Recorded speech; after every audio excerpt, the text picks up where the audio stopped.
우리가 교통사고 났을 때 건강보험으로 치료받겠다고 하면 병원에서는 좀 의아하게 생각할 수 있고, 또는 뭐 그게 좀 가능하지 않다라고도 말할 수도 있고, 뭐 그럴 수도 있는데요.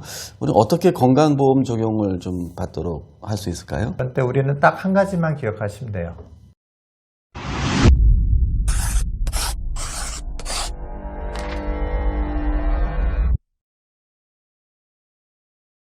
좋아요와 구독, 또 알림 설정 꼭 해주시기 바랍니다.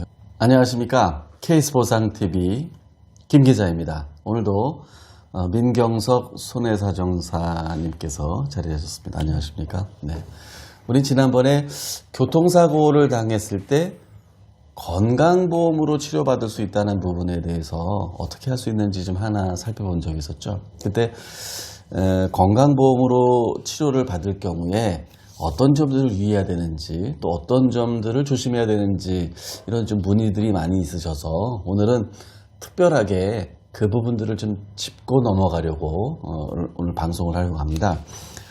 한번 질문을 드리죠. 먼저 우리가 교통사고 났을 때 건강보험으로 치료받겠다고 하면 병원에서는 좀 의아하게 생각할 수 있고, 또는 뭐 그게 좀 가능하지 않다라고도 말할 수도 있고, 뭐 그럴 수도 있는데요.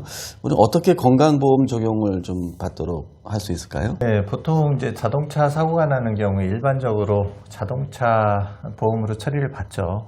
그렇기 때문에 건강보험으로 치료를 받겠다고 뭐 병원 원무과에 요청을 하면 이분들이 뭐 경험이 없는 경우도 있고, 또 번거로워서 거부를 하는 경우들이 종종 있어요. 그런데 우리는 딱 한 가지만 기억하시면 돼요. 급여 제한 여부 조회서. 급여 제한 여부 조회서. 이것을 보험공단에 요청을 해달라. 그걸 보험공단에다가 요청해달라. 서류를 그게 제출해달라. 어떤 의미죠? 이것도 이제 역시 국민건강보험법에 의한 건데요. 국민건강보험법에 의하면 좀 제한사항이 있는 국민건강보험을 적용을 배제되는 사항들이 있을 수 있거든요. 그러한 경우일지라도 유효기간은 이 급여 제한 여부 조회서를 이제 공단에 제출해서 판단을 받아보라는 얘기예요. 그러면 이제 이게 과연 이게 국민건강보험의 급여를 받을 수 있는지 아닌지 여부를 판단받기 위해서, 그러니까 병원이 그걸 판단하지 말고 공단에서 판단할 수 있도록 제출해라, 이제 이런 얘기군요. 그러면 뭐 당연히 할 수 있는 방법이 되겠군요. 이것은 이제 뭐 병원이 해도 되고 안 해도 되는 게 아니라 법령에 보면 조회하여야 한다, 이렇게 강행 규정으로 돼 있어요. 그렇기 때문에 이건 이제 우리 가입자들이 요청을 하면 병원은 무조건 해줘야 되는 내용이거든요.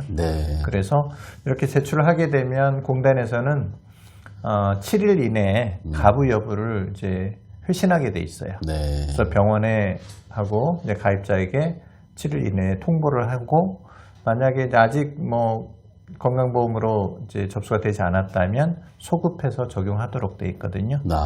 그래서 이제 자동차 보험으로 치료를 받을지 아니면 건강보험으로 치료를 받을지 여부는 선택의 문제고요. 내가 선택을 하면 되는 건데, 이제 그 제한 사항이 있는 경우를 제외하고는 거의 가능하다고 보시면 됩니다. 그렇군요. 또 이제 두 번째 많이 궁금해하셨던 부분들이 교통사고 당해서 건강보험으로 치료받는데 이게 아예 가능하지 않은 경우도 있지 않느냐, 이런 질문들이 또 많으셨어요. 불가능한 경우 좀 어떤 경우가 있습니까? 역시 우리가 건강보험법을 살펴보면 되겠죠.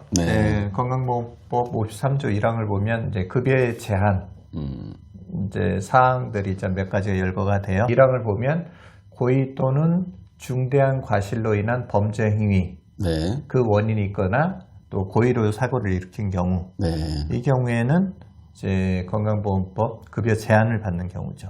그래서 정리해 보면 뭐 중과실, 고의, 범죄 행위와 관련이 돼 있는 경우, 그 경우에는 이제 이 건강보험법을 적용을 배제를 당한다 이렇게 알고 계시면 좋을 것 같아요. 아, 네, 그렇군요. 고의나 중대한 과실이나 범죄 행위, 뭐 당연히 안 될 것 같아요. 근데 좀 추상적이에요. 그래서 실제로 어떤 케이스들이 있을까요?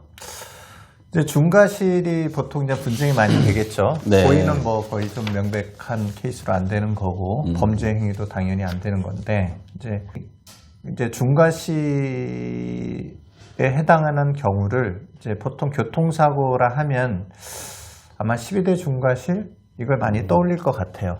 일반적으로. 12대 중과실이요. 예, 이게 이제 형사처벌을 받게 되는 이제 케이스거든요. 네. 혹시 좀 생각나는 내용들 있으세요? 12대 중과실이요? 네, 해당되는 케이스라고 하면? 또 이게 시험에 들게. 음주? 네. 또 잘못하면 안 되는 거죠. 네. 뭐 과실이 있는 거. 주황성 침범도 있겠네요. 네. 글쎄요, 또 뭐가 있나요? 네. 중요한 거는 그런 것들. 네. 그 외에 뭐 횡단보도 사고라든지, 또 신호위반, 신호위반, 그렇죠. 또 보도 침범 사고라든지, 네. 또 스쿨준 사고, 네. 요즘 뭐 이슈가 많이 되고 있죠. 뭐 이런 것들도 12대 중과실에 해당이 되면 원래는 이제 교통사고도 상대방의 가해를 가했기 때문에 이제 형사처벌의 대상이 되는 거거든요. 네. 하지만 이제 교통사고 처리 특례법에 의해서 12대 중과실이 아니면은 이제 이걸 면해주고 있는 거예요, 형사처벌을. 그런데 이제 12대 중과실에 해당이 되면 이제 형사처벌 대상이 되는 건데, 그래서 그러면 건강보험법에서 이 적용 배제를 하는 이제 중과실의 범위와 교통사고에서 12대 형사처벌 대상이 되는 12대 중과실의 범위가 같냐, 이 점이 좀 의문이 될 수 있죠. 네. 일단 여러 판례들을 좀 검토해 보면 되는데, 일반적으로 지금 건강보험공단 자체 내에서는 이 12대 중과실 정도에 해당이 되면 일반적으로 좀 적용 배제를 하는 케이스가 많은 것 같아요. 네.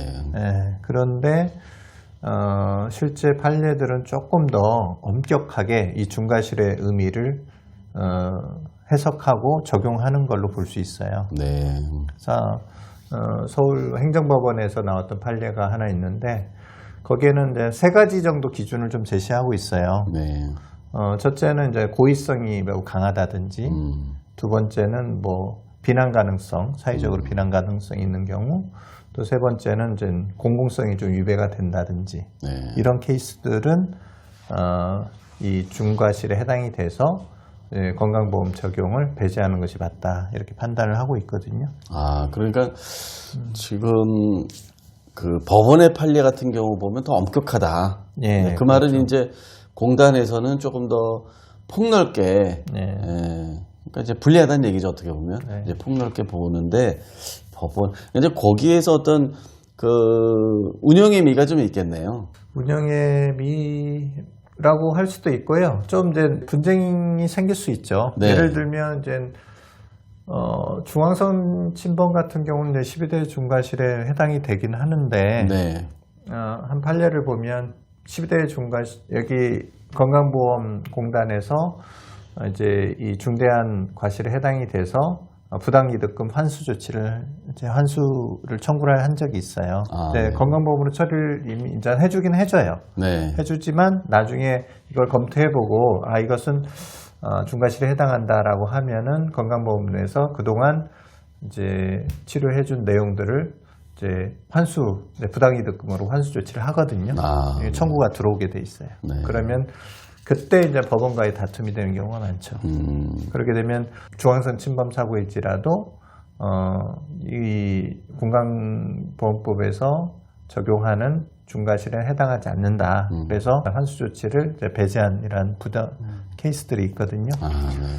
뭐 실제 최근에 한 상담 사례로도 이제 오토바이 사고자인데, 이제 어쩔 수 없이 이제 중앙선 침범을 하게 된 거예요.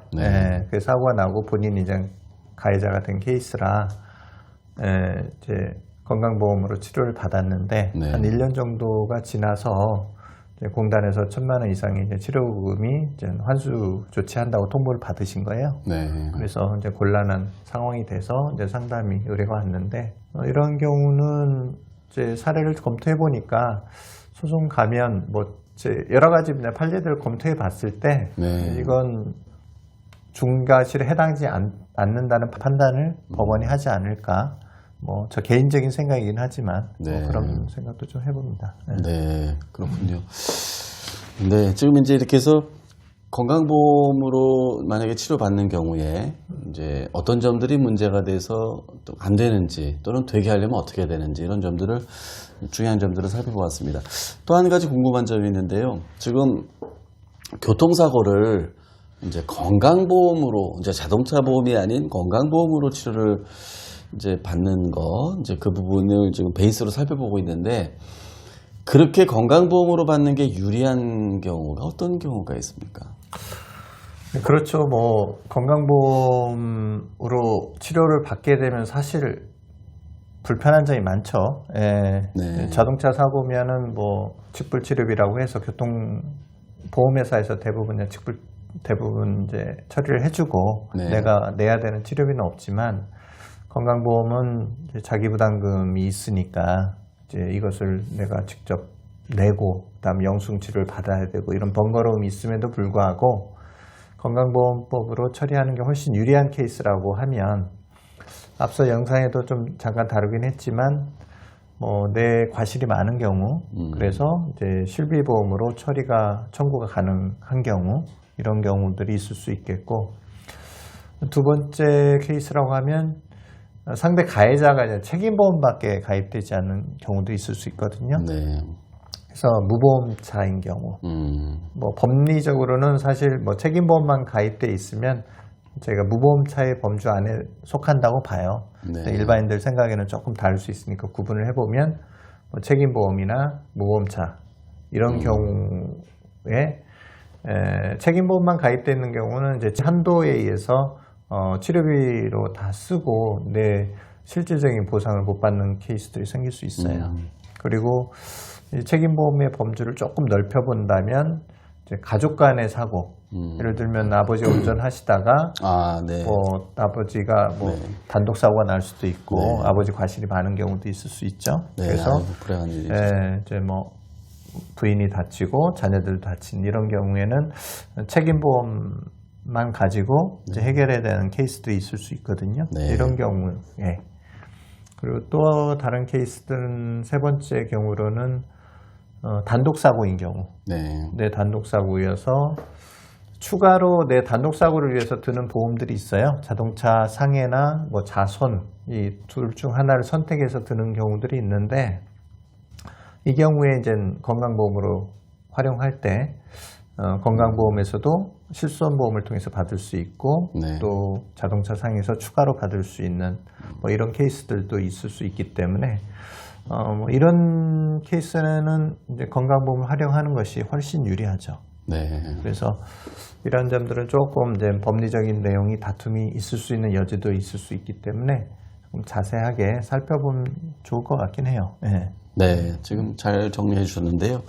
네. 예를 들면 이제 지금 설명해 주신 거 보니까 과실이 아주 큰 경우 또는 상대가 책임보험만 들거나 무보험인 경우, 그죠?